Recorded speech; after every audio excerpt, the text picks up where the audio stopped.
അസ്സലാമു അലൈക്കും വറഹ്മത്തുള്ളാഹി വബറകാതുഹു. അഊദു ബില്ലാഹി മിനശ് ശൈത്വാനിർ റജീം. ബിസ്മില്ലാഹിർ റഹ്മാനിർ റഹീം. അൽഹംദുലില്ലാഹി റബ്ബിൽ ആലമീൻ. അല്ലാഹുമ്മ സ്വല്ലി വസല്ലിം വബാരിക് അലാ റസൂലിക വനബിയ്യിക മുഹമ്മദിൻ സ്വല്ലല്ലാഹു അലൈഹി വസല്ലം. കമാ സ്വല്ലൈത വസല്ലംത വബാറക്ത അലാ സയ്യിദിനാ ഇബ്രാഹിം വഅലാ ആലി സയ്യിദിനാ ഇബ്രാഹിം ഫിൽ ആലമീന ഇന്നക ഹമീദും മജീദ്. ബഹുമാന്യരായ സാദാത്യങ്ങളെ, ഉസ്താദുമാരെ, ഈ സഭയുടെ അധ്യക്ഷൻ, അഭിവന്ദരായ സഹോദരങ്ങളെ, ഖാദിയുടെ വർത്തമാനം അഥവാ വർത്തമാനത്തിൽ ഖാദി എന്നതിനെക്കുറിച്ച് ചില വർത്തമാനങ്ങളുടെ അടിസ്ഥാനത്തിൽ ഉണ്ടായ സാഹചര്യത്തിൻ്റെ പശ്ചാത്തലത്തിൽ പറയുകയാണ്. ഈ ഹാളിൻ്റെ പ്രവേശികയിൽ നല്ല ഒരു വാക്കുണ്ട്: നല്ല വ്യക്തി, നല്ല സമൂഹം. തിരിച്ചു പോകുമ്പോൾ എല്ലാവർക്കും കാണാൻ പറ്റും. നല്ല വ്യക്തികളാണ് നല്ല സമൂഹത്തെ സൃഷ്ടിക്കുന്നത്. നല്ല വ്യക്തികളും നല്ല സമൂഹവും സ്വച്ഛന്തമായി ജീവിക്കുന്ന സാഹചര്യങ്ങളിൽ അനുചിതമായ ഇടപെടലുകൾ ഉണ്ടാകുമ്പോൾ ഉണ്ടാകുന്ന പ്രയാസങ്ങളിൽ നിന്ന് നമ്മുടെ സൊസൈറ്റിയെ നാഥൻ കാക്കട്ടെ എന്നാമുഖമായി പ്രാർത്ഥിക്കുകയാണ്. ഞാനിവിടെ പറയാൻ ആഗ്രഹിക്കുന്ന ഒരു മർമ്മപ്രധാനമായ കാര്യം, അതിലേക്കുള്ള സൂചനകൾ മുൻ ഭാഷണങ്ങളിൽ നിന്ന് നിങ്ങൾ കേട്ടിട്ടുണ്ട്. ഖാദി എന്ന് പറയുന്നത് ഒരു തസ്തികയും അതോടൊപ്പം മുസ്ലിം സൊസൈറ്റിയെ സംബന്ധിച്ചിടത്തോളം വലിയ ഒരു അവസരവുമാണ്. സൊസൈറ്റിയുടെ പൊതുവെയുള്ള കാര്യങ്ങൾ ഭംഗിയായി മുന്നോട്ട് കൊണ്ടുപോകാൻ നേതൃപരമായ പങ്ക് വഹിക്കാൻ സാധിക്കുന്ന ഒരിടമായിട്ടാണ് ഖാദിയെ പരിശുദ്ധ കർമ്മശാസ്ത്രം മുന്നോട്ട് വെക്കുന്നത്. പക്ഷേ ഖാദിയിലൂടെ സാധ്യമാകുന്ന അവസ്ഥകളെ വേണ്ടത്ര അളവിൽ ഉപയോഗിക്കപ്പെടുന്ന കാര്യത്തിൽ നമ്മൾ അമാന്തിച്ചിട്ടുണ്ട് എന്നാണ് മനസ്സിലാകുന്നത്. ഞാൻ ഒന്നുകൂടി പറയാൻ ആഗ്രഹിക്കുകയാണ്. ഖാദി എന്ന തസ്തിക വേണ്ട വിധത്തിൽ പ്രയോജനപ്പെടുത്തുകയാണെങ്കിൽ ലഭിക്കുമായിരുന്ന ഗുണങ്ങളെ സാധിപ്പിച്ചെടുക്കുന്നതിൽ നമ്മൾ പൊതുവെ അമാന്തം കാണിച്ചിട്ടുണ്ട്. അത്തരമൊരു സാഹചര്യത്തിൽ ആ തസ്തിക കാര്യക്ഷമമായ വിധത്തിൽ ഉപയോഗപ്പെടുത്തണം എന്നാഗ്രഹിച്ചുകൊണ്ട് മുന്നോട്ട് വരുന്ന സംരംഭങ്ങൾ സ്വാഗതാർഹമാണ് എന്ന് ആദ്യമേ പറയാൻ ആഗ്രഹിക്കുകയാണ്. കർമ്മശാസ്ത്രം ഒരിക്കലും ഒരു ഫലിതത്തിൻ്റെ ഗ്രന്ഥമല്ല. പക്ഷേ ഖാദിയുമായി ബന്ധപ്പെട്ടുകൊണ്ട് ചർച്ച തുടങ്ങുന്നിടത്ത് ഒരു പരാമർശം കാണാം: മൻ ജുഇല ഖാദിയൻ ഫഖദ് റുബിഹ ബിഗൈരി സിക്കീനിൻ. അതിവിടെ പറയപ്പെട്ടോ എന്ന് എനിക്കറിയില്ല. ആരെങ്കിലും ഒരാൾ ഖാദിയായി നിയോഗിക്കപ്പെട്ട് കഴിഞ്ഞാൽ അവൻ കത്തിയില്ലാതെ അറുക്കപ്പെട്ടിരിക്കുകയാണ് എന്ന്. ഞാൻ പറഞ്ഞല്ലോ, ഒരു തമാശക്ക് പറഞ്ഞതല്ല. ഏറ്റെടുക്കാൻ പോകുന്ന ഉത്തരവാദിത്വം എത്രമേൽ ഘനമേറിയതാണ് എന്ന ബോധ്യത്തിൻ്റെ അടിസ്ഥാനത്തിലാണ് അങ്ങനെ ഒരു ആമുഖ പ്രസ്താവന വന്നിട്ടുള്ളത്. അതുവഴി സാധ്യമാകുന്ന അവസരങ്ങൾ എത്ര വലുതാണ് എന്ന വിശാലമായ ഒരു സൂചനയും അതിനകത്തുണ്ട്. നമ്മൾ പൊതുവെ ഖാദിയുമായി ബന്ധപ്പെട്ട വിവാദങ്ങളും പ്രശ്നങ്ങളുമൊക്കെ എപ്പോഴൊക്കെ നടന്നിട്ടുണ്ടോ അപ്പോഴൊക്കെ കേട്ടിട്ടുള്ള ഒരു വാക്കാണ് ലറൂറത്തിൻ്റെ ഖാദി എന്ന്. അതിന് പൊതുവെ ജനങ്ങൾ മനസ്സിലാക്കിയിട്ടുള്ളത് പ്രത്യേകിച്ച് ഗുണമൊന്നുമില്ലാത്ത ഖാദി എന്ന അർത്ഥത്തിലാണ്. അതല്ല അതിൻ്റെ അർത്ഥം. അങ്ങനെ മനസ്സിലാക്കരുത്. ഈയിടെ അതിന് ഭംഗിയുള്ള ഒരു പരിഭാഷ നമ്മൾ കേട്ടു: അനിവാര്യതയുടെ ഖാദി എന്ന്. അഥവാ അത് ഉണ്ടായേ പറ്റൂ എന്നാണ് അതിൽ നിന്ന് നമ്മൾ മനസ്സിലാക്കേണ്ടത്. കർമ്മശാസ്ത്ര ഗ്രന്ഥങ്ങൾ പറയുന്ന ഒരു വാക്കുണ്ട്. എന്താണെന്നറിയോ? ഖാദി നിയമനം നിർബന്ധമാണ്. ഒരു ഖാദി ഇല്ലാതിരിക്കാൻ പാടില്ല. ആരാണത് നിർണ്ണയിക്കേണ്ടത് എന്നൊക്കെ നേരത്തെ പറയപ്പെട്ടു. സുൽത്താൻ ഉണ്ടായിരിക്കുമ്പോൾ അദ്ദേഹം നിർണ്ണയിക്കണമെന്നൊക്കെ പറഞ്ഞു. അങ്ങനെയൊന്നും ഇല്ലാതായ ഒരു സാഹചര്യം ഉണ്ടായാലോ ലസിമ അഹ്ല ഷൗക്ക, ഷൗക്കത്തിൻ്റെ ആളുകൾക്ക് നിർബന്ധമാണ്. ദുഷൗക്കി ആരെന്ന് പറയപ്പെട്ടത് കൊണ്ട് ഞാനത് വിശദീകരിക്കുന്നില്ല. അധികാരമുള്ള ആളുകൾക്ക് നിർബന്ധമാണ്. അല്ലദീന ഹും അഹ്ലുൽ ഹല്ലി വൽ അഖ്ദ്, അഹ്ലുൽ ഹല്ലി വൽ അഖ്ദിൻ്റെ കാര്യങ്ങൾ തീരുമാനിക്കാനും വേണ്ടി വന്നാൽ തീരുമാനിച്ച കാര്യങ്ങൾ മാറ്റി തീരുമാനിക്കാനും ഒക്കെ ശക്തിയുള്ള ആളുകൾ, അവർക്ക് നിർബന്ധമാണ്, സമ്മ അവരെവിടെയാണോ ഉള്ളത് ആ പ്രദേശങ്ങളിൽ, യൻസിബു ഖാലിയൻ അവരൊരു ഖാലിയെ നിർണയിക്കൽ, ഒരു ഖാലിക്ക് നിയമനം കൊടുക്കൽ. അങ്ങനെ ഒരു ഖാലിയെ നിയമിക്കപ്പെട്ടാലോ തൻഫുദു ഹൈനഹിദിൻ അഹ്കാമുഹു അദ്ദേഹത്തിൻ്റെ നിലപാടുകളും തീരുമാനങ്ങളും നിർവഹിക്കപ്പെടും, നടപ്പിലാകും, ഫലിക്കേണ്ടതുണ്ട് എന്നർത്ഥം. എന്തുകൊണ്ടെന്നാൽ ലിൽറൂറത്തി അനിവാര്യത കൊണ്ട്. കാരണം അതൊരു തസ്തികയാണ്. ആ തസ്തികയിലുള്ളയാൾ ഉണ്ടെങ്കിൽ അതിലൂടെ കാര്യങ്ങൾ നിർവഹിക്കാൻ പറ്റുകയുള്ളൂ. അത് അനിവാര്യമാണ്. ഈ ലറൂറത്തിനെ കുറിച്ച് തുടർന്ന് പറയുന്നുണ്ട്. ഞാൻ ഇങ്ങനെ ചില കാര്യങ്ങൾ പറയുമ്പോൾ വർത്തമാനകാല പശ്ചാത്തലം നിങ്ങളുടെ മനസ്സുകളിൽ ഉണ്ടാകും എന്ന് ഞാൻ വിചാരിക്കുകയാണ്. അവിടേക്ക് ലിങ്കുകൾ കൊടുക്കൽ നിങ്ങളുടെ കൂടി ബാധ്യതയാണ്. കാരണം എനിക്ക് അനുവദിക്കപ്പെട്ട സമയം അരമണിക്കൂർ മാത്രമായതുകൊണ്ട്. ലറൂറത്തിനെ കുറിച്ച് വിശദീകരിക്കുന്നിടത്ത് പറയുന്നത് ലിൽ ലറൂറത്തി. എന്താണ് ലറൂറത്ത്? ലറൂറത്തി നാസി ജനങ്ങളുടെ ബുദ്ധിമുട്ടാണ്, ജനങ്ങളുടെ അനിവാര്യതയാണ്, ജനങ്ങളുടെ ആവശ്യമാണ്. ലിൽതിറാറിഹിം ഇലൽ ഖാദി അവർക്കൊരു ഖാദിക്ക് ആവശ്യമുണ്ട്, അനിവാര്യതയുണ്ട്. ശിദ്ദത്തി ഇഹ്തിയാജിഹിം ഇലൈഹി ആ ഖാദിയിലേക്കുള്ള അവരുടെ ആവശ്യം കഠിനമാണ്, അത്യന്താപേക്ഷിതമാണ്. എന്തുകൊണ്ട്? ലിതഅത്തുലി മസാലിഹിം ബിദൂനിഹി അങ്ങനെ ഒരു ഖാദി ഇല്ലെങ്കിൽ അവരുടെ ക്ഷേമ പ്രവർത്തനങ്ങളൊക്കെ നിലച്ചു പോകുമെന്നതിനാൽ. അപ്പോൾ ഒരു ഖാദി ഉണ്ടായേ പറ്റൂ, ഒരു ഖാദി വേണം. എന്തൊക്കെ നിബന്ധനകളുടെയോ മറ്റോ പരാമർശങ്ങളിലൂടെ അതിനെ മുടക്കാക്കുന്നതിനെ കുറിച്ചല്ല, അനിവാര്യമായ ഒരു തസ്തികയായതുകൊണ്ട് അത് എങ്ങനെയെല്ലാം സാധിപ്പിച്ചെടുക്കാം എന്ന ഊന്നലിലാണ് കർമ്മശാസ്ത്ര ഗ്രന്ഥങ്ങൾ അതിൻ്റെ ചർച്ച കൊണ്ടുപോകുന്നത്. എന്നാൽ ലറൂറത്തിൻ്റെ ഖാദിയല്ലേ എന്ന രീതിയിലും മറ്റും പറയപ്പെടുമ്പോൾ നിബന്ധനയൊത്ത ആളുകൾ ഇല്ലാതായാൽ എന്താ പിന്നെ കാണിക്കുക? അങ്ങനെയുണ്ടല്ലോ നിബന്ധനയൊത്ത ആളുകൾ.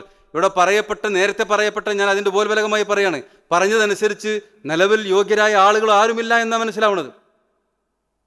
യോഗ്യരായ ആരുമില്ല എന്ന്, 1000 കൊല്ലമായിട്ടില്ല എന്ന് പറയുമ്പോൾ പിന്നെ ചില ആളുകളിലേക്ക് മാത്രം മുന്നം വെച്ചുകൊണ്ട് യോഗ്യതയും അയോഗ്യതയും ചർച്ച ചെയ്യുന്നതിൻ്റെ പ്രസക്തി എന്താണ് എന്ന് മനസ്സിലാകുന്നില്ല. പിന്നെ പറയുന്നത് നമ്മൾ മനസ്സിലാക്കേണ്ടത് വർത്തമാനകാലത്തിൻ്റെ പശ്ചാത്തലത്തിൽ കാര്യങ്ങൾ പറയുമ്പോൾ അങ്ങനെയൊക്കെ ആണെങ്കിൽ ഒരു ഖാദി ഉണ്ടായേ പറ്റൂ. ആ ഖാദിക്ക് ഒരുപാട് സാധ്യതകളുണ്ട് എന്നും നമ്മൾ പറഞ്ഞു. ആ സാധ്യതകളുടെ കാര്യം പറയുമ്പോൾ നിയമിതനാകുന്ന ഖാദിയെക്കുറിച്ച് പരാമർശം നടത്തുന്നിടത്ത് ലക്ഷണമൊത്ത ഒരു ഖാദി ഒരു ഉത്തരവിട്ട് കഴിഞ്ഞാൽ എത്രത്തോളം അത് ബാധകമാണ് എന്നതിനെക്കുറിച്ചുള്ളൊരു പരാമർശം കൂടി നമ്മൾ കേൾക്കേണ്ടതാണ്. ഒബി അംറിഹി ഖാദിയുടെ കൽപ്പന കാരണമായിട്ട് യൽസമുഹുമുസ് സൗമു ലാഹിറൻ വ ബാത്തിനൻ ഖാദി നോമ്പ് നോൽക്കാൻ പറഞ്ഞാൽ നോമ്പ് നോൽക്കൽ നിർബന്ധമാണ് എന്ന് പറയുന്നു. പിന്നെ പറയുന്നു ഫയജിബു അലൈഹിം ത്വാഅതുഹു ഫീമാ ലൈസ ബിഹറാം വലാ മക്റൂഹ് കറാഹത്തോ ഹറാമോ അല്ലാത്ത കാര്യങ്ങളിൽ ഖാദി ഒരു ഉത്തരവ് പറഞ്ഞാൽ അത് അനുസരിക്കൽ നിർബന്ധമാണ്. അത് ഏതാ മിൻ മസ്നൂൻ സുന്നത്തായ കാര്യങ്ങളായിക്കോട്ടെ വകദാ മുബാഹ് ഹലാലായ കാര്യമായിക്കോട്ടെ. ഹലാലായ ഒരു കാര്യത്തിൽ അതിൽ വളരെ കൗതുകരമായിട്ടുള്ളൊരു കാര്യം എന്താണെന്നറിയോ? ഈ ഒരു വാക്കും കൂടി പറഞ്ഞിട്ട് പറയുന്നത് ഇൻകാന ഫീഹി മസ്ലഹത്തുൻ ആമ്മ പൊതു നന്മയുള്ള കാര്യമാണ് ഖാദി കൽപ്പിക്കുന്നതെങ്കിൽ ജനങ്ങൾക്കത് അനുസരിക്കൽ നിർബന്ധമാണ്. വമിൻ ഹുന യുലം ഇവിടെ നിന്ന് മനസ്സിലാകുന്ന കാര്യം അന്നഹു ഇദാ നാദാ ഒരു ഖാദി എങ്ങാനും ഉത്തരവിട്ടാൽ എന്ത് കാര്യത്തിൽ ബിആദമി ശുർബി ദുഖാൻ പുകവലിക്കാൻ പാടില്ല എന്നുത്തരവിട്ടു കഴിഞ്ഞാൽ കർമ്മശാസ്ത്ര ഗ്രന്ഥങ്ങളോട് മതിപ്പ് തോന്നുന്ന ഓരോരോ സന്ദർഭങ്ങളാണിത്. അങ്ങനെ എങ്ങാനും അല്ലാത്തപ്പോൾ ഇല്ലാന്ന് അർത്ഥം വെക്കരുത് കേട്ടോ. ക്ലിപ്പിൻ്റെ കാലമായതുകൊണ്ട് പേടിയാ. എപ്പോഴും ഇദാ നാദാ ബിആദമി ശുർബി ദുഖാനി അൽ മഅറൂഫിൽ ആൻ നമ്മുടെ നാട്ടിൽ അറിയപ്പെട്ട ഈ പുകവലി ഉണ്ടല്ലോ അത് പാടില്ല എന്ന വിധത്തിൽ ഖാദിയുടെ ഉത്തരവ് വന്നു കഴിഞ്ഞാൽ വജബ അലൈഹിം ത്വാഅതുഹു പിന്നെ ആ നാട്ടുകാർക്ക് പുകവലിക്കാൻ പാടില്ല. ആരോഗ്യരംഗത്തേക്ക് നല്ലൊരു ചുവടുവെപ്പാണത്. ആരോഗ്യ പ്രവർത്തനങ്ങളുമായി ബന്ധപ്പെട്ടുകൊണ്ട് ഒരു ഖാദിക്ക് പ്രവർത്തിക്കാനുള്ള സാധ്യതകളിലേക്കുള്ള വാതിൽ തുറന്നു വെക്കുകയാണ് ഷെർവാനി 69 പേജ് 3 വോള്യം. ഇനി നമ്മൾ മനസ്സിലാക്കേണ്ടത് അങ്ങനെ വരുമ്പോൾ നാടിൻ്റെ ക്ഷേമ പ്രവർത്തനങ്ങൾക്കൊക്കെ നേതൃത്വം കൊടുക്കാൻ ഖാദിക്ക് സാധിക്കുമെങ്കിൽ അതിനുതകുന്നതായ കർമ്മ പദ്ധതികൾ ആസൂത്രണം ചെയ്തുകൊണ്ട് അതിന് നിർവഹണ സംവിധാനങ്ങൾ ഏർപ്പാട് ചെയ്തുകൊണ്ട് സ്ഥാപിക്കേണ്ടി വരും. ഖാദി ഭവനങ്ങളോ ഫൗണ്ടേഷനുകളോ ഒക്കെ സ്ഥാപിക്കേണ്ടതായിട്ട് വരും, നിർവഹണം സാധൂകരിക്കപ്പെടാനും സുഗമമാകാനും വേണ്ടി. കാരണം ഖാദി എന്ന് പറയുന്നയാൾ അവൈലബിൾ ആവണം, ലഭ്യമാകണം. ജനങ്ങളുടെ പ്രശ്നങ്ങൾ പരിഹരിക്കുന്നതിന് ഉതകുന്ന വിധത്തിൽ അദ്ദേഹത്തിന് ലഭ്യത ഉറപ്പുവരുത്തേണ്ടതുണ്ട്.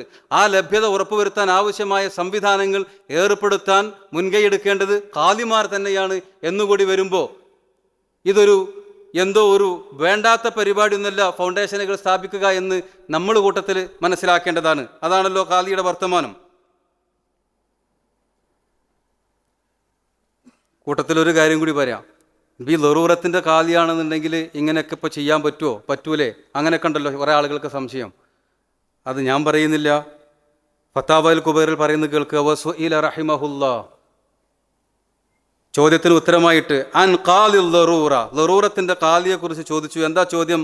ഹൽ തൻഫുദു ജമീഉ അഹ്കാമിഹി, എല്ലാ വിധികളും അത് നടപ്പിലാക്കപ്പെടുമോ? ഔ യുസ്തസ്ന മിൻഹ ഷൈഉൻ, അതല്ല ഇന്നതിനും ഇന്നതിനൊക്കെ പറ്റുള്ളൂ, ഇന്നതിനും ഇന്നതിനൊന്നും പറ്റൂല എന്ന വിധത്തിൽ അതിന് ലിമിറ്റേഷനുകൾ ഉണ്ടോ?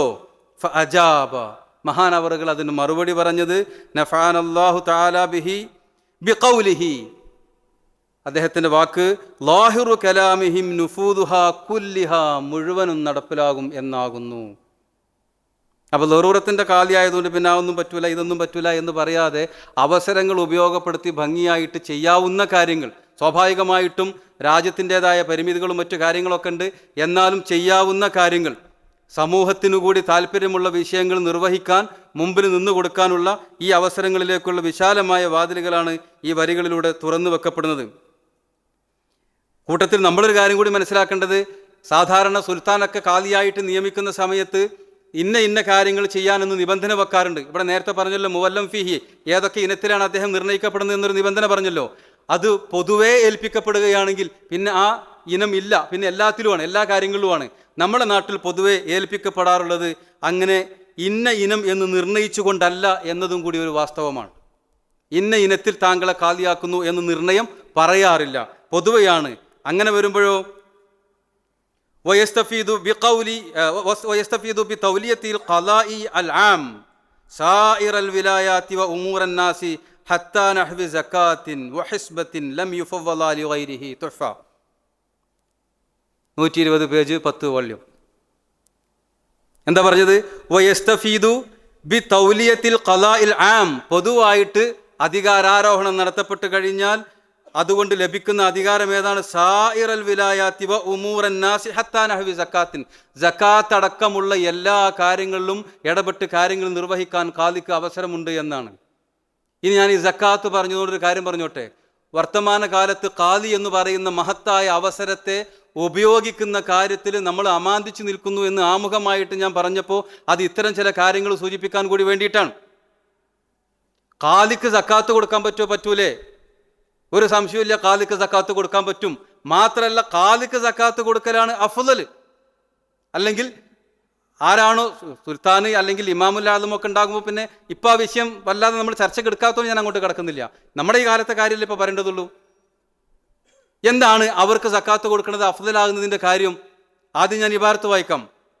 വൽ അദ്ഹർ അന്ന സർഫ ഇലൽ ഇമാമി അഫ്ളലു മിൻ തസ്ലീമിൽ മാലിക്കി, സക്കാത്തിനെ കുറിച്ചാണ് പറയുന്നത്. മിൻ തസ്ലീമിൽ മാലിക്കി ബിനഫ്സിഹി ഔ വക്കീലിഹി ഇലൽ മുസ്തഹിഖീൻ, അർഹരായ സക്കാത്തിൻ്റെ അർഹരായ ആളുകൾക്ക് സക്കാത്ത് കൊടുക്കേണ്ട ആള് അല്ലെങ്കിൽ അദ്ദേഹത്തിൻ്റെ വക്കീല് അത് കൊടുക്കുകയാണെങ്കിൽ അതിലേറെ നല്ലത് ഖാദി കൊടുക്കുന്നതാണ്. ഞാൻ ഖാദി എന്ന് ഇപ്പോൾ പറയും, നമ്മളെ സൗകര്യത്തിന് പറയാട്ടോ. കാരണം എന്തെന്ന് വെച്ചാൽ ലി അന്നഹു അറഫു ബിഹിം, കാരണം ഖാദിക്കാണ് ആ അവകാശികളെക്കുറിച്ച് കൂടുതൽ അറിയുന്നത്. വ അഖ്ദറു അലൽ ഇസ്തിആബ്, കംപ്ലീറ്റ് ഡാറ്റയും കാര്യങ്ങളും ഉള്ളത് കൊണ്ട് 8 വിധം അവകാശികളിൽ ആരൊക്കെ ഇവിടെ ഉണ്ട്, ആർക്കൊക്കെ അത് കൊടുക്കാം, ഏതളവിലൊക്കെ കൊടുക്കാം, എങ്ങനെയൊക്കെ അത് നിർവഹിക്കാം എന്നിത്യാദി ഡാറ്റകൾ കംപ്ലീറ്റ് കിട്ടുന്ന ആള്, അതിനുള്ള സൗകര്യമുള്ള ആള് ഈ തസ്തികയിലിരിക്കുന്ന ആളായതുകൊണ്ട് അദ്ദേഹത്തിന് കൊടുത്താൽ സക്കാത്ത് കൊണ്ട് ഉദ്ദേശിക്കപ്പെടുന്ന യഥാർത്ഥ കാര്യം നിർവഹിക്കാൻ കൂടുതൽ ഉചിതമാണ്. അപ്പോൾ ഡാറ്റ കളക്ട് ചെയ്യുന്നതും ആരൊക്കെ അവകാശികളെന്ന് മനസ്സിലാക്കുന്നതും ഇതിനൊക്കെ സംവിധാനങ്ങൾ വേണം. അതല്ലാതെ നമ്മൾ ഒറ്റാന്തരിയായിട്ടിരുന്നാൽ ഈ കാര്യങ്ങൾക്കൊക്കെ ഒരുപാട് പ്രയാസങ്ങളുണ്ടാകും. അപ്പോൾ വിശാലമായ വിധത്തിൽ ആസൂത്രിതമായി ശാസ്ത്രീയമായ സംവിധാനങ്ങൾ ഒരുക്കിക്കൊണ്ട് ഖാദി ദൗത്യ നിർവഹണം ഭംഗിയാക്കാൻ നിർവഹിക്കപ്പെടുന്ന സംരംഭങ്ങളെ നമ്മൾ സ്വാഗതം ചെയ്യുകയാണ് വേണ്ടത്. ആ പറഞ്ഞ കാര്യത്തിൽ ഒരു കാര്യം കൂടി മർമ്മപ്രധാനമായതുണ്ട്. ഞാൻ എൻ്റെ സക്കാത്ത് കൊടുക്കാൻ മറ്റൊരാളെ ചുമതലപ്പെടുത്തുകയാണെങ്കിൽ ആ ആളത് കൊടുത്തില്ല എങ്കിൽ എൻ്റെ സക്കാത്തിൻ്റെ ഉത്തരവാദിത്വം തീരുന്നില്ല, ഞാൻ വേറെ കൊടുത്തോളണം. അയാളതിട്ട് മുങ്ങിന്ന് വെക്കുക. ഉദാഹരണത്തിന് ഞാൻ എൻ്റെ അവകാശമായിട്ട് ഞാൻ കൊടുക്കേണ്ട ബാധ്യത വേറെ നിർവഹിച്ചോളണം, സക്കാത്ത് വിടൂല. വക്കീൽ കൊടുത്തെങ്കിലേ വിടുള്ളൂ, അതുകൊണ്ട് കൊടുത്തു എന്ന് ഉറപ്പ് വരുത്തൽ എൻ്റെ ഉത്തരവാദിത്തമാണ്. പക്ഷെ ഞാനത് ഖാദിയെയാണ് ഏൽപ്പിക്കുന്നതെങ്കിൽ ഖാദിയെ ഏൽപ്പിക്കുന്നതോടുകൂടി എൻ്റെ ഉത്തരവാദിത്തം സമ്പൂർണ്ണമായിട്ടൊഴിഞ്ഞു. അവകാശിക്ക് കൊടുത്ത പോലെ തന്നെയാണ്. അതൊരു മർമ്മപ്രധാനമായിട്ടുള്ള കാര്യമാണ്. അപ്പോൾ സക്കാത്ത് വീടുന്നതിന് ഏറ്റവും ഉചിതമായ ഒരു സംവിധാനമാണ് ഖാദിക്ക് സക്കാത്ത് ഏൽപ്പിക്കുക എന്നത്. ഇതിവിടെ പറയുന്നു, ഒലി തയക്കുനിൽ ബറാഅത്തി ബിതസ്ലീമിഹി, ഖാദിയെ ഏൽപ്പിക്കുന്നതോടുകൂടി ഉത്തരവാദിത്വത്തിൽ നിന്ന് ഒഴിയാൻ പറ്റും എന്ന് ഉറപ്പ് അതവിടെ കിട്ടുന്നുണ്ട്. മറ്റൊരു കാര്യം എന്താണെന്നറിയോ, ഈ ഖാദിക്ക് സാധാരണ സക്കാത്ത് കൊടുക്കുന്ന വ്യക്തികൾക്കില്ലാത്ത ഒരു സൗകര്യമുണ്ട്. ഞാൻ സക്കാത്ത് കൊടുക്കുകയാണെങ്കിൽ എൻ്റെ മുതലിൻ്റെ സക്കാത്ത് എന്താണോ അത് കൊടുക്കാനേ പറ്റുള്ളൂ. പക്ഷേ സക്കാത്ത് വാങ്ങുന്നയാൾക്ക് വേണ്ടത് അതല്ല. അയാൾക്ക് വേണ്ടത് അദ്ദേഹത്തിനൊരു ബിസിനസ് തുടങ്ങാൻ ആവശ്യമായ സംരംഭമാണ് എങ്കിൽ ആ സംരംഭമാക്കി കൊടുക്കാൻ എനിക്ക് പറ്റൂല, ഖാദിക്ക് അത് പറ്റും. അതെന്തൊരു വലിയ സൗകര്യമാണ്. ഒരു മഹല്ല് ഉദാഹരണത്തിന്, ആ മഹല്ലിലൊരു ഖാദിയുണ്ട്. ആ ഖാദിയെ സംബന്ധിച്ചിടത്തോളം മഹല്ലിൽ ആരൊക്കെയാണ് ഈ പ്രാവശ്യം സക്കാത്തിന് അർഹരായിട്ടുള്ള ആളുകളെന്ന ഡാറ്റ കിട്ടിക്കഴിഞ്ഞാൽ അതിലൊരാൾ തൊഴിൽ ചെയ്ത് ജീവിക്കാൻ പറ്റുന്ന ഒരാളാണ്, വാഹനം ഓടിക്കാൻ പറ്റുന്ന ഒരാളാണ് എങ്കിൽ അയാൾ ഒരു ഡ്രൈവറായിട്ട് ജീവിച്ചോളും. എങ്കിലൊരു വാഹനമായിട്ട് കൊടുക്കാൻ പറ്റും. ആർക്ക്? ഖാദിക്ക്. സക്കാത്ത് കൊടുക്കുന്ന വ്യക്തിക്ക് അത് പറ്റൂല, അയാൾക്ക് മുതൽ കൊടുക്കാനേ പറ്റുള്ളൂ.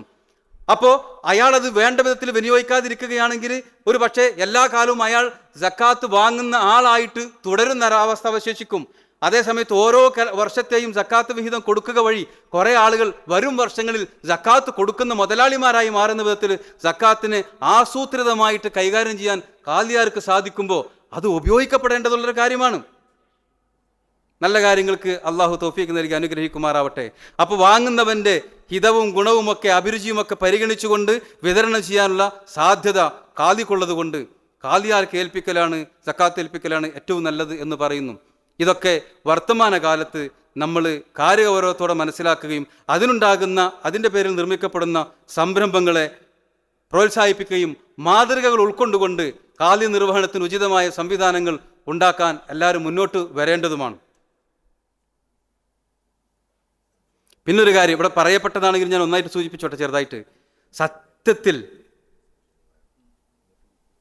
ഖാദി അദ്ദേഹത്തിൻ്റെ ഖലാഇന് വേണ്ടി ഒരുക്കുന്ന സംവിധാനങ്ങളെ കുറിച്ച് പോലും ചർച്ച ചെയ്തിട്ടുണ്ട്.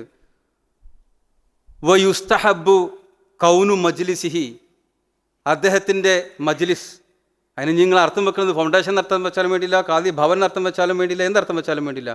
അത് എങ്ങനെയാവണം? അദ്ദേഹത്തിൻ്റെ നിർവഹണത്തിന് വേണ്ടി ഉപയോഗിക്കുന്ന കാര്യാലയം അത് എങ്ങനെയാവണം?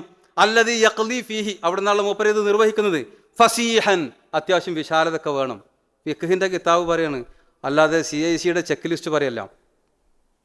ഗ്രേഡ് കൊടുക്കാൻ വേണ്ടി വാഫി സ്ഥാപനങ്ങൾക്ക് ഒരു ചെക്ക് ലിസ്റ്റ് കൊടുക്കാറുണ്ട്, ഈ മുസ്ലിം വാഫിയും ഇവരൊക്കെ കൊണ്ടുവരുന്നത്. അതല്ല ഈ വായിക്കുന്നത് ഫിഖ്ഹിൻ്റെ കിതാബാണ്. ഫസീഹൻ എന്താ കാര്യം? ലി അല്ലാ യതഅദാ ബിഹിൽ ഖുസൂമു, കക്ഷികളായിട്ട് വരുന്ന ആളുകൾക്ക് അവിടെ പ്രയാസം ഉണ്ടാകാൻ പാടില്ല. പിന്നെ ബാരിസൻ, ഏതെങ്കിലും കാട്ടുമുക്കൽ കൊണ്ടുപോയി വെക്കാൻ പാടില്ല. ഐ ലാഹിറൻ ലി ആരിഫ കുല്ലു അഹദിൻ, എല്ലാവർക്കും വന്നു ചേരാൻ പറ്റുന്ന ഉചിതമായൊരു ലൊക്കേഷനിലായിരിക്കണം അത് സ്ഥാപിക്കുമ്പോൾ. നിലവിലുള്ളൊരു സാധനം പൊളിച്ചു മാറ്റണം എന്നല്ല പറഞ്ഞതിൻ്റെ അർത്ഥം. സ്ഥാപിക്കാൻ ഒരുങ്ങുകയാണെങ്കിൽ ഇതൊക്കെ പരിഗണിച്ചിട്ട് വേണം അത് സ്ഥാപിക്കാൻ. പിന്നെ പറയുന്ന കാര്യം എന്താണെന്നറിയോ? മസൂനൻ ഫി അദാ നഹ്വി ഹർറിൻ വബർദ്, തണുപ്പും ചൂടും ഒക്കെ ഉണ്ടാകുന്ന ഏരിയ, കാലാവസ്ഥ നമ്മളെ കേരളത്തിൽ വെച്ചിട്ട് പറയുമ്പോൾ അത് അത്ര മനസ്സിലാവില്ല. അങ്ങനെയുള്ള ശൈത്യ പ്രദേശങ്ങളുണ്ടാകാം, ഉഷ്ണപ്രദേശങ്ങളുണ്ടാകും. അവിടെയൊക്കെ അതിൽ നിന്നൊക്കെ സുരക്ഷിതത്വം കിട്ടുന്ന, സംരക്ഷണം കിട്ടുന്ന സംവിധാനങ്ങളോട് കൂടിയായിരിക്കണം ഖാദിക്ക് വേണ്ടി വിധി പറയാൻ വേണ്ടി ഉണ്ടാക്കുന്ന കാര്യാലയങ്ങൾ. പിന്നെ കുറേ കാര്യങ്ങൾ പറയുന്നുണ്ട്.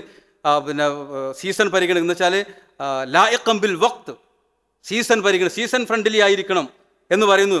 എന്ന് വെച്ചാൽ ചുടുകാറ്റടിക്കുന്ന കാര്യം ഉണ്ടെങ്കിൽ അത് പരിഗണിക്കണം, അപ്പോൾ അതിനുള്ള തടസ്സം പിന്നെ സുരക്ഷാ സംവിധാനങ്ങൾ ഉണ്ടാക്കണം. വേനൽക്കാലാണെന്നുണ്ടെങ്കിൽ വെള്ളത്തിൻ്റെ ലഭ്യത കാര്യങ്ങൾ, ഇങ്ങനെ ഓരോരോ കാര്യങ്ങൾ പറയാണ്. എന്ന് വെച്ചാൽ ഇതൊരു വലിയ സംരംഭമായിട്ട്, വലിയ ഒരു സ്ട്രക്ചറായിട്ട്, വലിയ ഒരു ഭവനമായിട്ട്, മന്ദിരമായിട്ട് അതിനെ ആവിഷ്കരിക്കുന്നത് ഈ ഖാദി നിർവഹണത്തിന് വളരെ ഉചിതമാണ് എന്ന് കർമ്മശാസ്ത്ര ഗ്രന്ഥങ്ങൾ അഭിപ്രായപ്പെടുന്നു, നിർദ്ദേശിക്കുന്നു. മാത്രമല്ല ആ കാര്യാലയത്തിൽ സ്റ്റാഫിംഗ് നടക്കണം, സ്റ്റാഫ് ഉണ്ടാവണം. എങ്ങനെയുള്ള സ്റ്റാഫുകൾ അവിടെ വേണ്ടതെന്നറിയോ? അല്ലാ യഖ്ലുവ മജ്ലിസു ഹുക്മിഹി മിൻ ശുഹൂദിൻ വ ഫുഖഹാഇൻ. അദ്ദേഹം വിധി പറയാനിരിക്കുന്ന ഈ സ്ഥലത്ത് സാക്ഷികളായിട്ട് കുറച്ച് ആളുകളൊക്കെ വേണം. പിന്നെ ആര് വേണം? കർമ്മശാസ്ത്ര പണ്ഡിതന്മാർ വേണം, ദീനി പണ്ഡിതന്മാരും വേണം. അതെന്തിനാ അവരൊക്കെ വേണം? അമ്മ ഷുഹൂദു, ഈ സാക്ഷികളൊക്കെ ഉണ്ടാവണം എന്ന് പറഞ്ഞത് ഫല്യശ്ഹദൂ മാ ജറാ ഫീഹി മിൻ ഇഖ്റാറിൻ വമാ നഫദ ഫീഹി മിൻ ഹുക്മിൻ. അവിടെ പറയുന്ന വിധി പ്രസ്താവനകൾ എന്താണ് എന്നും സ്ഥിരീകരണങ്ങൾ എന്താണ് എന്നൊക്കെ മനസ്സിലാക്കാനും കണ്ട് ബോധ്യപ്പെട്ട് സാക്ഷി നിൽക്കാനൊക്കെ ആൾ വേണം. അതിന് സാക്ഷികൾ വേണം എന്ന് പറഞ്ഞത്. പിന്നെ പറഞ്ഞതോ ഓ അമ്മൽ ഫുഖഹാഉ, കർമ്മശാസ്ത്ര പണ്ഡിതന്മാർ ഖാദിയുടെ കൂടെ ഉണ്ടാവണം എന്ന് പറഞ്ഞത് എന്തിനാ? ഫൽയർജിഅ ഇലൈഹിം വയുശാവിറഹും ഫി അഹ്കാമിഹിൽ ഹവാദിസി വലിയുനബ്ബിഹുഹു അലാ സലലിൻ ഇൻ കാന മിൻഹു. വിധി പറയുന്ന സമയത്ത് ചില ഓർമ്മപ്പെടുത്തലുകളൊക്കെ ആവശ്യമായിട്ട് വന്നേക്കാം, മനുഷ്യനല്ലേ. അല്ലെങ്കിൽ എന്തെങ്കിലും നിങ്ങൾ പറഞ്ഞു കൊടുത്ത ചെറിയൊരു മിസ്റ്റേക്ക് പറ്റിയിട്ടുണ്ട് എന്നൊക്കെ അദ്ദേഹത്തെ ഉണർത്തി കൊടുക്കേണ്ടതായിട്ട് വരും. അതിന് ഫുഖഹാക്കളും കൂടെ വേണം. അപ്പോൾ പിന്നെ എങ്ങനെയൊക്കെയാണ് ഖാദി എന്നും എങ്ങനെയൊക്കെ ആകാമെന്നും എങ്ങനെയൊക്കെ ആയിരിക്കണമെന്നുമുള്ള കാര്യങ്ങളൊക്കെ വ്യക്തമായിട്ട് പറയപ്പെടുന്നുണ്ട്. ഈ അഭികാമ്യമായി പരിഗണിക്കപ്പെടേണ്ടുന്ന കാര്യങ്ങൾ എണ്ണിയോടത്ത് നമ്മളെ കേരളത്തിൻ്റെ സാഹചര്യത്തിൽ നമ്മളിത് കേൾക്കുമ്പോൾ ആ ആൾ എങ്ങനെയൊക്കെയുള്ള ആളായിരിക്കണം എന്ന് പറയുന്നത് ഞാനൊന്ന് വായിക്കാൻ ആഗ്രഹിക്കുകയാണ്. അതും കർമ്മശാസ്ത്ര ഗ്രന്ഥങ്ങൾ പറയുന്നു. ഞാൻ വായിക്കാൻ പോകുന്നത് ഹാഷ്യത്ത് ജമലിൽ നിന്നാണ്. 5-ാം വാള്യത്തിലാണ്, 337-ാം പേജിലാണ്. വയുന്തബു ഫിഹി, ഖാദിയാരിൽ ഉണ്ടായിരിക്കേണ്ട നല്ല കാര്യങ്ങൾ പറയാണ്. അയ്യക്കൂന ഖുറശിയൻ, ആ ഒരു തങ്ങളാകണം.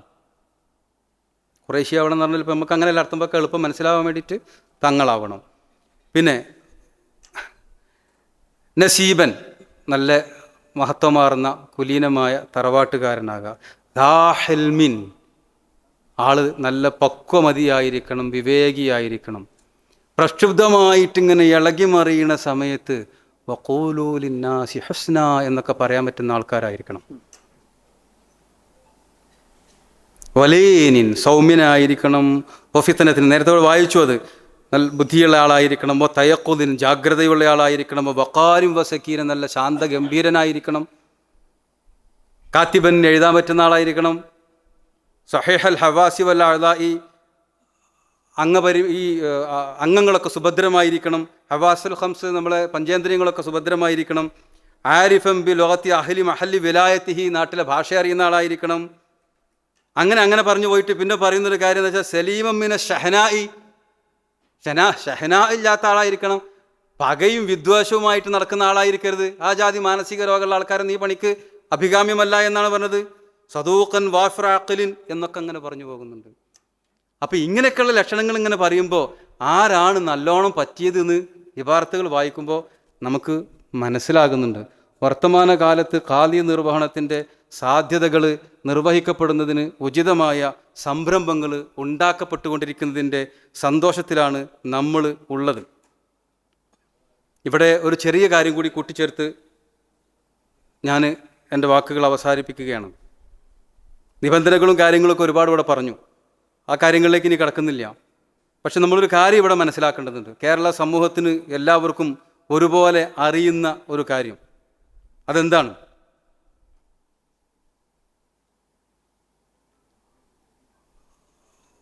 ഒരു ദിവസം ഞാനിരിക്കുന്ന സ്ഥാപനത്തിൻ്റെ ഓഫീസിലേക്ക് ഒരാൾ കടന്നു വന്നു. അദ്ദേഹത്തിൻ്റെ വേഷം ഹാഫ് കൈ ഷർട്ടാണ്. ഒരു കൈലിമുണ്ട്, കള്ളിത്തുണിയാണ് എടുത്തിട്ടുള്ളത്. വെറ്റില മുറുക്കി ചുവന്ന് താടിയിലേക്ക് ഒലിച്ചതിൻ്റെ ലക്ഷണങ്ങൾ കാണുന്നുണ്ട്. ഒരു തലപ്പാവ്, ഒരു നാടൻ തലപ്പാവ് കെട്ടിയിട്ടുണ്ട്. ഈ ആൾ എന്തിനു വന്നു, എങ്ങോട്ട് പോകുന്നു എന്നതിനെക്കുറിച്ച് വ്യക്തമല്ല. അദ്ദേഹത്തെ പരിചയപ്പെടുത്തി തന്നത് എൻ്റെ പേര് ഹിളിർ കാക്ക എന്നാണ് നാട്ടുകാർ വിളിക്കലെന്നാണ്. ആ വാക്ക് വേറെ തെറ്റിദ്ധാരണകളൊന്നും ഉണ്ടാക്കരുത് എന്ന് ഞാൻ അഭ്യർത്ഥിക്കുന്നു. മൂപ്പര് സ്വയം പരിചയപ്പെടുത്തിയ പേര് ഹിളിർ കാക്ക. പിന്നെ അദ്ദേഹം അവിടെ, ഞാൻ ജോലി ചെയ്യുന്നത് പൂക്കോയത്തങ്ങളുടെ സ്ഥാപനത്തിലായതുകൊണ്ട് പൂക്കോയത്തങ്ങളെക്കുറിച്ച് കുറേ കാര്യങ്ങൾ പറഞ്ഞു. ആ കൂട്ടത്തിൽ തൃപ്പനച്ചി ഉസ്താദിനെ കുറിച്ച് കുറേ കാര്യങ്ങൾ പറഞ്ഞു. തൃപ്പനച്ചി ഉസ്താദും ഇദ്ദേഹവും തമ്മിലുള്ള സൗഹൃദത്തെക്കുറിച്ചും കൂട്ടുകെട്ടിനെക്കുറിച്ചും പറഞ്ഞു. കൂടെ കാണാൻ പറ്റുന്നതിനെക്കുറിച്ചിട്ടും എപ്പോൾ ചെന്നാലും കാണാൻ തടസ്സമില്ലാത്ത, കാരണം തൃപ്പനച്ചി മുഹമ്മദ് മുസ്ലിയാർ എന്ന് പറയുന്ന സൂഫി വരനെ അറിയുന്നവർക്കറിയാം, കാണാൻ ആരെങ്കിലും ചെന്നാൽ മുഖം കൊടുക്കാതെ രക്ഷപ്പെടുന്ന ഒരാളാണ്. പക്ഷേ ഒരിക്കൽ പോലും അങ്ങനെ അനുഭവം ഉണ്ടായിട്ടില്ല, എപ്പോഴും സ്വീകരിക്കപ്പെടുന്ന ഒരു സാഹചര്യം. അങ്ങനെ അവർ തമ്മിലുള്ള ഇൻറ്റിമസി അയാൾ വ്യക്തമാക്കി പറഞ്ഞു തന്നു. അതിനുശേഷം പല കാര്യങ്ങളും പറഞ്ഞത് ഒരു ദിവസം ഞാൻ ചെന്നപ്പോൾ എന്നോട് തൃപ്പനച്ചി ഉസ്താദ് പറഞ്ഞു, എനിക്കൊരു ചൊവ്വാഴ്ച മരിക്കണം, അതിന് നിങ്ങൾ ദ്വാരക്കണം. അപ്പം ഞാൻ പറഞ്ഞു, എന്താണ് നിങ്ങൾ പറഞ്ഞത്? എല്ലാവരും വെള്ളിയാഴ്ച മരിക്കാൻ വേണ്ടിയിട്ട് ദ്വാരക്കാനൊക്കെ പറയുന്നത് ഞാൻ കേട്ടു, നിങ്ങളെന്താ ഈ ചൊവ്വാഴ്ച എന്ന് പറഞ്ഞത്? അല്ല, അത് വേറൊന്നുമല്ല, അന്നേ പാണക്കാട്ട കുട്ടികൾ അവിടെ ഉണ്ടാവുള്ളൂ, അന്നേ പാണക്കാട്ട കുട്ടികൾ അവിടെ ഉണ്ടാവുള്ളൂ. മയ്യത്ത് നിസ്കരിക്കാൻ ഓലില്ല, ഞാൻ പിന്നെ നമുക്ക് പോകാനൊരു സുഖം പോരല്ലോ എന്ന്. എൻ്റെ പ്രിയപ്പെട്ടവർക്ക് മയ്യത്ത് നിസ്കരിക്കാൻ പാണക്കാട്ടിൽ നിന്ന് ആള് വരട്ടെ എന്ന് പറഞ്ഞ ശംസുൽ ഉലമയുടെ സമസ്തയിലാണ് നമ്മളൊക്കെ ഉള്ളത്. അത് മനസ്സിലാവാതെ പോകരുത്, അത് മനസ്സിലാക്കാതെ പോകരുത്. ഞാൻ പരിശോധിച്ചു, തൃപ്പനച്ചി ഉസ്താദ് മരിച്ചതൊരു ചൊവ്വാഴ്ചയായിരുന്നു. നിങ്ങൾക്കും വേണമെങ്കിൽ നോക്കാം. എന്താണത് എന്നറിയാതെ, എന്തിനെന്നറിയാതെ സമാധാനമായി സ്വസ്ഥമായി നടന്നുകൊണ്ടിരിക്കുന്ന കാര്യങ്ങളിൽ കലഹത്തിൻ്റെ വിത്തുപാകുന്ന പരാമർശങ്ങൾ നടത്തി കേരളത്തിൻ്റെ സ്വസ്ഥത നശിപ്പിക്കുന്നതിൽ നിന്ന് ആളുകൾ, പ്രത്യേകിച്ച് ജനങ്ങളുടെ മസ്ലഹത്തിനു വേണ്ടി നിലകൊള്ളേണ്ട ആളുകൾ മാറി നിൽക്കണമെന്ന് നമ്മൾ അഭിപ്രായപ്പെടുകയാണ്. കേരളത്തിലെ കാലിയ ആരോഹണങ്ങളൊക്കെ നടന്നപ്പോൾ, പ്രത്യേകിച്ച് പാണക്കാട് കുടുംബത്തിൻ്റെ കാലിയ ആരോഹണങ്ങൾ നടക്കുന്ന സമയത്ത് സമസ്തയുടെ സമുന്നതരായ പണ്ഡിതന്മാരാണ് അതിന് നേതൃത്വം കൊടുക്കാറുള്ളത്, അതിന് ശാലണീയിക്കാറുള്ളത്.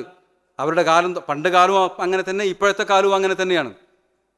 സയ്യിദ് സാദിഖ് അലി ശിഹാബ് തങ്ങൾ അവറുകൾക്ക് തൃശ്ശൂർ ജില്ലയിൽ ഒരുപാട്, 1 2 3 അല്ല, 100 കണക്കിന്, കൃത്യമായിട്ട് എനിക്ക് എണ്ണം അറിയില്ല, മൊത്തം കാലി ആരോഹണത്തിൻ്റെ സമയം വന്നപ്പോൾ ബഹുമാനപ്പെട്ട സമസ്തയുടെ ജനറൽ സെക്രട്ടറി ഷെയ്ഖുന ആലിക്കുട്ടി ഉസ്താദ് അവറുകളാണ് അതിന് നേതൃത്വം കൊടുത്തുകൊണ്ട് അവിടെ ഉണ്ടായിരുന്നത്. അപ്പോൾ സമസ്ത ഈ വിഷയത്തെ സമ്പൂർണ്ണമായി അംഗീകരിച്ചും ആദരിച്ചും പിന്തുണച്ചും മുന്നോട്ട് കൊണ്ടുപോകുന്ന ഒരു സാഹചര്യത്തിൽ അതിന് നിരക്കാത്ത തരത്തിലുള്ള പരാമർശങ്ങൾ ഉണ്ടാകുന്നതിനോടുള്ള നമ്മുടെ സങ്കടം രേഖപ്പെടുത്തുകയാണ്. ആശ്വാസമുള്ളത്, ബഹുമാനപ്പെട്ട PSH തങ്ങൾ അവറുകൾ ഉദ്ഘാടന ഭാഷണത്തിൽ പറഞ്ഞു, വിശദീകരണം തേടിയിട്ടുണ്ട് എന്ന്. വളരെ നല്ലത്, അങ്ങനെയാണ് വേണ്ടത്. അഭിപ്രായങ്ങളുണ്ട് കേൾക്കുമ്പോൾ അതിനോടുള്ള നമ്മളുടെ വിയോജിപ്പ് അത് ആദ്യം രേഖപ്പെടുത്തി അതുമായിട്ട് നമുക്ക് ബന്ധമില്ല എന്ന് പറഞ്ഞു, മാതൃകാപരമായ പ്രവർത്തനം. ശേഷം വിശദീകരണം തേടുന്നു, നല്ല മാതൃകാ പ്രവർത്തനം. അങ്ങനെ അപരാധം ചെയ്തുവെന്ന് ആർക്കെങ്കിലും ആരെക്കുറിച്ചെങ്കിലും അഭിപ്രായങ്ങൾ ഉണ്ട് എങ്കിൽ വിശദീകരണം തേടുക എന്ന മാതൃക ഇനിയും മേൽക്കുമേൽ ഉണ്ടാകണം എന്നുകൂടി ഈ സന്ദർഭത്തിൽ അഭ്യർത്ഥിക്കുകയാണ്. വിശദീകരണം തേടാതെ വിധി പറയുന്നതിലുള്ള സങ്കടവും ഈ സന്ദർഭത്തിൽ രേഖപ്പെടുത്താൻ ആഗ്രഹിക്കുകയാണ്. അതിൻ്റെ അപ്പുറത്തേക്കുള്ള വിശദാംശങ്ങളൊക്കെ മറ്റു സന്ദർഭങ്ങളിൽ പറയുന്നതായിരിക്കും ഉചിതം എന്ന് ഞാൻ മനസ്സിലാക്കുന്നു. കബൂലിയത്ത് എന്ന് പറഞ്ഞ സംഗതി അള്ളാഹുവിങ്കിൽ നിന്ന് കിട്ടുന്ന ഒരു വരദാനമാണ്. കബൂലിയത്ത്, സ്വീകാര്യത, എല്ലാവർക്കും ഇഷ്ടം, എല്ലാവർക്കും വേണം, ഞങ്ങളെ കാലിയായിട്ട് നിങ്ങൾ തന്നെ വേണം എന്ന് പറയുന്ന കബൂലിയത്ത്, അത് മത്സരിക്കാനുള്ള ഒരു തസ്തികയല്ല. കബൂലിയത്ത് എന്ന് പറയുന്നത് മത്സരിക്കാനുള്ള ഒരു തസ്തികയല്ല. അതെങ്ങനെ? പാണക്കാട് കുടുംബത്തെക്കുറിച്ചൊരു വാക്ക് പറഞ്ഞോട്ടെ. പാണക്കാട് കുടുംബം എന്ന് പറയുന്ന ഒരു പാരമ്പര്യ കുടുംബം എന്നതിനും അപ്പുറത്ത് അതൊരു മഹാകർമ്മകാണ്ഡത്തിൻ്റെ സ്വാഭാവികമായ ഉൽപ്പന്നമാണ്. അവരുടെയൊക്കെ നിഷ്കാമ കർമ്മത്തിൻ്റെ ഉൽപ്പന്നമാണ്. നിങ്ങൾ അറസ്റ്റ് വരിക്കണോ അതോ രാജിവെക്കണോ എന്ന് പൂക്കോയത്തങ്ങൾ അവറുകളോട് ചോദിച്ചപ്പോൾ, ഉമ്മത്തിനെ ഒറ്റപ്പെടുത്തിയിട്ട് സുഖമായി വാഴാൻ ഞാൻ ആഗ്രഹിക്കുന്നില്ല എന്ന വിധത്തിൽ അറസ്റ്റ് വരിച്ച ആ സന്ദർഭത്തിൽ പാണക്കാട് കുടുംബം വീണ്ടും ജനിക്കുകയായിരുന്നു. എങ്ങനെയാണ് പാണക്കാട് കുടുംബം? അടക്കപ്പെടാത്ത വാതിലുകളും ഗേറ്റുകളുമായിട്ട് അവർ ഉമ്മത്തിനെ കാത്തിരിക്കുന്നു. പാണക്കാട് കുടുംബം ജനിക്കുകയാണ് അവിടെ. ഒരു സന്ദർഭത്തിൽ CIC-യുമായി ബന്ധപ്പെട്ട ഒരു കാര്യം ചർച്ച ചെയ്യാൻ കഴിഞ്ഞ റമദാനിൽ തന്നെയാണ് ചർച്ച ചെയ്യാൻ വേണ്ടിയിട്ട് സമയം നിശ്ചയിച്ചത്. റമദാനിൽ തറാവിക്ക് ശേഷം രാത്രി 10 മണിക്ക്. അപ്പോൾ ഞാൻ സ്വാഭാവികമായിട്ടും പോകേണ്ട ഒരാൾ എന്ന നിലക്ക് ഞാൻ ചോദിച്ചു, എന്നാൽ പിന്നെ നേരം വെളുത്തിട്ടായ പോരെ, ക്ഷീണമൊക്കെ ഉണ്ടാവൂലേ എന്ന്. അപ്പോൾ അതിന് കിട്ടിയ മറുപടി, റഷീദ് അലി തങ്ങൾ അവറുകളായിരുന്നു മറുപടി പറഞ്ഞത്, രാവിലെ സുബീക്ക് തന്നെ വയനാട്ടേക്ക് പോകണം. സ്വന്തം കാര്യമല്ല ചർച്ച ചെയ്യാൻ പോണത്, കുടുംബകാര്യമല്ല ചർച്ച ചെയ്യാൻ പോണത്, പൊതുകാര്യം, മസാലിഹുന്നാസ്. അതിനുവേണ്ടി ചെന്നപ്പോൾ രാവിലെ സുബീക്ക് നമുക്ക് പോകാണ്ട്, അതുകൊണ്ട് പറ്റൂല എന്നാ പറഞ്ഞത്. അങ്ങനെ 10 മണിക്ക് അവിടെ ചെന്നു, കാര്യങ്ങളൊക്കെ ചർച്ച ചെയ്തു, ധാരണയായി. ഇനി നമുക്ക് സാദിഖ് അലി തങ്ങളെയും കൂടി കണ്ടിട്ട് ആ കാര്യങ്ങൾ ഫൈനലാക്കാം എന്ന് പറഞ്ഞു. അപ്പോൾ ഞാൻ പറഞ്ഞു എന്ന് പറയാൻ കാരണം പറഞ്ഞത് ഞാനായതുകൊണ്ട് തന്നെയാണ്. സാദിഖ് അലി തങ്ങൾ വീട്ടിലില്ലല്ലോ, അവർ കോഴിക്കോടോ മറ്റോ ആണെന്നാണ്. ഇതുവഴി യാത്ര പോകുമ്പോഴൊക്കെ റമദാനിൽ തറാവീഹ് നിസ്കരിക്കാൻ കോഴിക്കോട് കേടുന്ന ഒരു പതിവുണ്ട് എന്ന് കേട്ടിട്ടുണ്ട്. അപ്പോൾ വരാൻ വൈകുമല്ലോ എന്ന് പറഞ്ഞു. ആ കോഴിക്കോടുണ്ടോ, അപ്പോൾ നമ്മൾ വേത്തുമല്ലോ എന്ന്. കോഴിക്കോട് നിന്ന് പാണക്കാട്ടേക്കുള്ള 1 മണിക്കൂറോളം യാത്ര, 1 മണിക്കൂർ റമദാനിൽ രാത്രിയിൽ ഒരു വിഷയമായി കാണുന്നില്ല. നമ്മളിത് പറയുമ്പോൾ തന്നെ 11:30 മണിയോ മറ്റോ ആയി തുടങ്ങിയിട്ടുണ്ട്. ഉടനെ തന്നെ റഷീദ് അലി ശിഹാബ് തങ്ങൾ അവർ സാദിഖ് അലി തങ്ങൾക്ക് വിളിച്ചപ്പോൾ അവിടുന്ന് മറുപടി കിട്ടി, ഞാൻ കോഴിക്കോടുണ്ട്, ഞാൻ ഇവിടുന്ന് ഇറങ്ങും, ഇപ്പോൾ വരും എന്ന് പറഞ്ഞിരിക്കുന്നത്. കാത്തിരുന്ന് നമ്മൾ ക്ഷീണിക്കുകയാണ്. മൂപ്പര് പറയാണ് ഇപ്പോൾ വരും, അപ്പം നമുക്ക് വന്നിട്ട് കണ്ടിട്ട് പറഞ്ഞിട്ട് പോകാമെന്ന്. അത് കഴിഞ്ഞിട്ട് കാൽപ്പനിക കഥകളിൽ പോലും കാണാൻ കഴിയില്ല ഇത്തരം മുഹൂർത്തങ്ങൾ. അത് കഴിഞ്ഞിട്ട് നമ്മൾ സാദിഖ് അലി ശിഹാബ് തങ്ങളെ കാണാൻ വേണ്ടി അദ്ദേഹം വന്നു എന്നറിഞ്ഞപ്പോൾ ചെന്നപ്പോൾ അവിടെ അപ്പോൾ ഒരു പടയാളുണ്ട്, ഒരു സമ്മേളനത്തിനുള്ള ആളുണ്ട്. ഈ അർദ്ധരാത്രി സമയത്ത് നമ്മൾ ചെന്നു, സ്വാഭാവികമായിട്ട് കണ്ടു, സംസാരിച്ചു. തിരിച്ചു പോരുമ്പോൾ 12 മണി കഴിഞ്ഞിട്ടുണ്ട്. 12 മണി 12:30 മണിയോളൊക്കെ ആയിട്ടുണ്ട്. ആ സമയത്ത് ഒരു സുഹൃത്തിനെ അവിടെ വെച്ച് കണ്ടിട്ടുണ്ടായിരുന്നു. സാദിഖ് അലി തങ്ങൾ ഞങ്ങളോടപ്പോൾ പറഞ്ഞത്, വിഷയമൊന്നും ഇപ്പോൾ ഇവിടെ പറയുന്നില്ല കേട്ടോ, സാദിഖ് അലി തങ്ങൾ പറഞ്ഞത്, നിങ്ങൾ എന്നാൽ ജിഫ്രി മുത്തുക്കോയ തങ്ങൾ അവറുകളെ കൂടി കണ്ടോളൂ എന്ന് പറഞ്ഞു. അപ്പോൾ നമ്മൾ അടുത്ത ദിവസം ജിഫ്രി തങ്ങളെ കാണാൻ തീരുമാനിച്ചു. അങ്ങനെ ജിഫ്രി തങ്ങൾ അവറുകളെ കാണാൻ വേണ്ടി പോയപ്പോൾ ഇവിടെ വെച്ച് ഞാൻ കണ്ടു എന്ന് പറഞ്ഞ സുഹൃത്തിനെ അവിടെ വെച്ചും കണ്ടു. അപ്പോൾ ഞാൻ ആളോട് ചോദിച്ചു, ഇന്നലെ നിങ്ങളെപ്പോഴേ പിരിഞ്ഞത്? ഞാൻ പിരിഞ്ഞപ്പോൾ ഒരു 2-2:30 മണിയായിട്ടുണ്ട്, അപ്പോഴും അവിടെ കുറേ ആൾക്കാരുണ്ട് എന്ന് പറഞ്ഞു. ഇതാണ് അടക്കപ്പെടാത്ത. ഇതുകൊണ്ടാണ് ഈ കബൂലിയത്ത്. ഇതുകൊണ്ട് മാത്രമെന്ന് പറയല്ല, അവർ ഉമ്മത്തിനു വേണ്ടി. അതുകൊണ്ടാണ് സയ്യിദുൽ ഉമ്മ എന്ന് ഈ ഉമ്മത്ത് സ്നേഹത്തോടു കൂടി വിളിച്ചിട്ടുള്ളത്. ഒരിക്കൽ മുനവർ അലി, ഞാൻ എൻ്റെ വാക്കുകൾ അവസാനിപ്പിക്കട്ടെ. മുനവർ അലി ശിഹാബ്, ബഹുമാനരായ പ്രഭാഷകർ ഇവിടെ ഉണ്ട്, പിന്നെ ബഹുമാനപ്പെട്ട ഹക്കീം ഉസ്താദിനെ കേൾക്കാൻ നമ്മൾ കാത്തിരിക്കുകയുമാണ്. ഒരിക്കൽ മുനവർ അലി ശിഹാബ് തങ്ങൾ അവറുകൾ ഈ വിനീതൻ ജോലി ചെയ്യുന്ന സ്ഥാപനത്തിൽ വന്നു. അവിടെ കുട്ടികളോട്, വാഫി വിദ്യാർത്ഥികളോട് സംസാരിച്ചു കൊണ്ടിരിക്കുന്ന സമയത്ത് സ്വന്തം പിതാവിനെ കുറിച്ചൊരു പരാമർശം നടത്തി. ഈജിപ്തിലെ കൈറോ യൂണിവേഴ്സിറ്റിയിൽ നിന്ന് ബിരുദമൊക്കെ നേടിയിട്ട് തിരിച്ച് നാട്ടിലേക്ക് എത്തിയ സമയത്ത്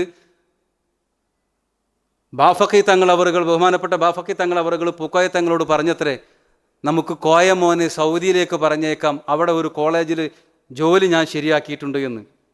കോളേജിൽ സൗദി അറേബ്യയിൽ ജോലി ശരിയാക്കിയിട്ടുണ്ട് എന്ന സന്തോഷ വാർത്ത അറിയിക്കാനാണ് ബഹുമാന്യനായിട്ടുള്ള ബാഫക്കി തങ്ങൾ, അബ്ദുറഹ്മാൻ ബാഫക്കി തങ്ങൾ അവറുകൾ പൂക്കോയ തങ്ങളെ കണ്ട് പറയുന്നത്.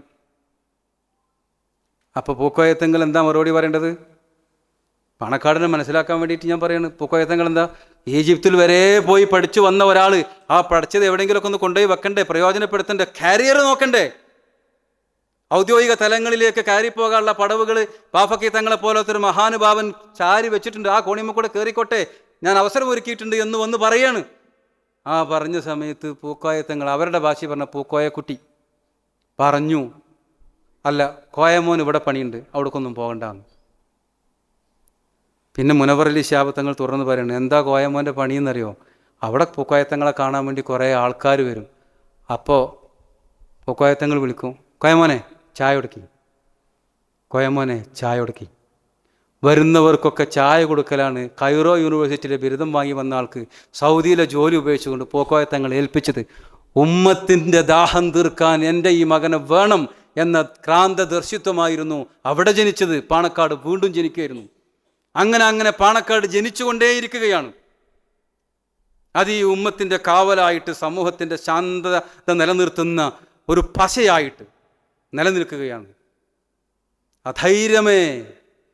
അധൈര്യമേ നിൻ കെടുമഞ്ഞു വീഴായി ഗഹമ്മദിൻ സജ്വരമായ നെഞ്ചിൽ എന്ന് മഹാനായ മുഹമ്മദുർ റസൂൽ സല്ലല്ലാഹു അലൈഹി വസല്ലമ തങ്ങളെ ഒറ്റപ്പെടുത്തിക്കൊണ്ടും കുറ്റപ്പെടുത്തിക്കൊണ്ടും ഖുറൈശിയിലെ തന്നെ കാട്ടാളന്മാരായിട്ടുള്ള ആളുകൾ ആക്ഷേപിച്ച സമയത്ത് ഇങ്ങിവിടെ മലയാളത്തിൻ്റെ കരയിൽ മഹാനായിട്ടുള്ള മലയാളത്തിൻ്റെ ശ്രേഷ്ഠ കവി വള്ളത്തോൾ നാരായണ മേനോൻ പാടിയതാണ്, അധൈര്യമേ നിൻ കെടുമഞ്ഞു വീഴായി ഗഹമ്മദിൻ സജ്വരമായ നെഞ്ചിൽ. ഉമ്മത്തി എന്ന വേദനയുമായിട്ട് നടക്കുന്ന, ഉമ്മത്തിൻ്റെ വേദനകൾക്ക് വേണ്ടി അത് ഒപ്പിയെടുത്ത് പരിഹരിക്കാൻ നടക്കുന്ന ഈ മുഹമ്മദ് നബിയെ സല്ലല്ലാഹു അലൈഹി വസല്ലം നിങ്ങളിങ്ങനെ വേദനിപ്പിക്കല്ലേ എന്ന സങ്കടം ഇങ്ങനെയാണ് വള്ളത്തോൾ രേഖപ്പെടുത്തിയത്.